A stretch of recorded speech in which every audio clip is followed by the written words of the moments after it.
नमस्कार। Review haven channel में आप सभी का स्वागत है। न मस्जिद की बात हो न शिवालों की बात हो, प्रजा बेरोजगार है पहले वालों की बात हो। मेरी नींद को दिक्कत न भजन से न अजान से है, मेरी नींद को दिक्कत मरते हुए जवान और खुदकुशी करते किसान से है। देश प्रेम में जिसने आराम को ठुकराया था, गिरे हुए इंसान को स्वाभिमान सिखाया था, जिसने हमको मुश्किलों से लड़ना सिखाया था, इस आसमां पर ऐसा एक दीपक बाबा साहिब कहलाया था।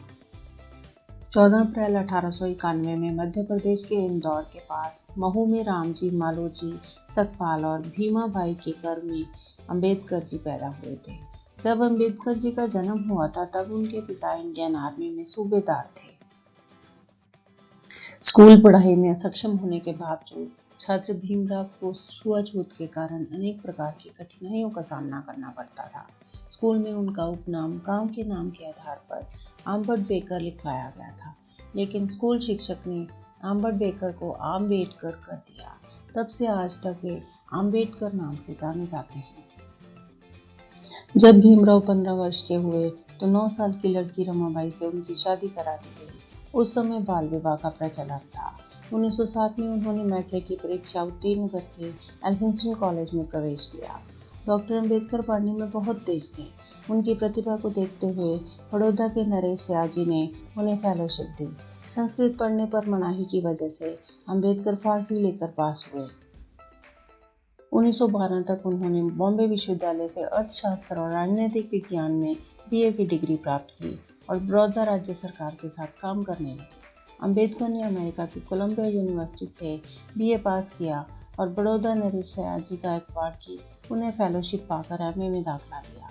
1915 में अंबेडकर ने एमए की डिग्री पास की और 1916 में कोलंबिया विश्वविद्यालय अमेरिका से उन्होंने पीएचडी की उपाधि प्राप्त की। अंबेडकर को लंदन यूनिवर्सिटी से डॉक्टर ऑफ साइंस की उपाधि भी दी गई। वे ब्रिटेन होते हुए भारत लौट रहे थे। उन्होंने वहां London school of economics and political science में एमएससी और डीएससी और विधि संस्थान में बार एट लॉ की उपाधि हेतु स्वयं को पंजीकृत किया और भारत लौटे। सबसे पहले छात्रवृत्ति की शर्त के अनुसार बड़ौदा नरेश के दरबार में सैनिक अधिकारी और वित्तीय सलाहकार का दायित्व स्वीकार किया। पूरे शहर में उनको किराए पर रखने को कोई तैयार नहीं होने की गंभीर समस्या से वह कुछ समय के बाद ही मुंबई वापस आ गए। अंबेडकर की पहली पत्नी रमाबाई का लंबी बीमारी के बाद 1935 में निधन हो गया। 1940 के दशक के अंत में भारतीय संविधान के मसौदे को पूरा करने के बाद वे नींद के अभाव से पीड़ित थे। उनके पैरों में न्यूरोपैथिक दर्द था और इंसुलिन और होम्योपैथिक दवाएं ले रहे थे। वे उपचार के लिए मुंबई गए। वहां डॉक्टर शारदा कबीर से मिले। डॉक्टर शारदा कबीर के साथ उन्होंने 15 अप्रैल 1948 को विवाह कर लिया। डॉक्टर शारदा कबीर ने विवाह के पश्चात सविता अम्बेडकर नाम अपनाया और बाकी जीवन उनकी देखभाल की। भीमराव अम्बेडकर ने समाज में फैली कुरीतियों से परेशान होकर धर्म परिवर्तन की घोषणा कर दी। ये सूचना जैसे ही हैदराबाद के निजाम और ईसाई मिशनरियों को हुई तो वह उनके पीछे पड़ गए। ये डॉक्टर अम्बेडकर को अपने धर्म में लाना चाहते थे। इसके लिए इन्हें प्रलोभन भी दिया गया, लेकिन वह तैयार नहीं हुए और नागपुर में 5000 दलितों के साथ उन्होंने बौद्ध धर्म स्वीकार कर लिया। 29 अगस्त 1947 को वे संविधान ड्राफ्टिंग कमेटी के चेयरमैन नियुक्त किए गए। संविधान का फाइनल ड्राफ्ट तैयार करने में अम्बेडकर को 2 साल 11 महीने और 18 दिन लगे। 26 नवंबर 1949 को संविधान सभा ने संविधान को अपनाया और 26 जनवरी 1950 से लागू किया। यह दिन 26 नवंबर भारत के संविधान दिवस के रूप में घोषित किया गया, जबकि 26 जनवरी का दिन भारत में गणतंत्र दिवस के रूप में मनाया जाता है। डॉक्टर अंबेडकर देश आज़ाद होने के बाद पहले कानून मंत्री बनाए गए। 1951 में उन्होंने हिंदू संहिता विधेयक नाम का एक बिल पेश किया।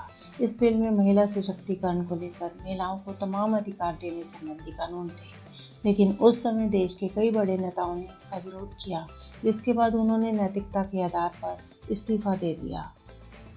बाबा साहब ने 1952 में निर्दलीय उम्मीदवार के रूप में लोकसभा चुनाव लड़ा, लेकिन वो हार गए। 1952 में उन्हें राज्यसभा के लिए नियुक्त किया गया और अपनी मृत्यु तक वो इस सदन के सदस्य रहे। डॉक्टर भीमराव अम्बेडकर की लिखी आखिरी किताब का नाम the Buddha and his thumb था। इस किताब को पूरा करने के 3 दिन बाद 6 दिसंबर 1956 को दिल्ली में अम्बेडकर का निधन हो गया। उनका अंतिम संस्कार मुंबई में बौद्ध रीति रिवाज के साथ हुआ। The Buddha and his thumb पुस्तक अम्बेडकर की मृत्यु के बाद 1957 में प्रकाशित हुई। वेटिंग फॉर वीजा नामक भीमराव अम्बेडकर ने अंग्रेजी में अपनी आत्मकथा लिखी थी। इसमें अम्बेडकर ने अपने अनुभवों से संबंधित यादें शामिल की हैं। इसे अमेरिका के कोलंबिया यूनिवर्सिटी में पाठ्य पुस्तक के तौर पर पढ़ाया जाता है। अंग्रेजी से इसका हिंदी अनुवाद सविता पाठक ने किया था। अगर आपको यह वीडियो पसंद आए तो इसे लाइक और शेयर करें। Thanks for watching.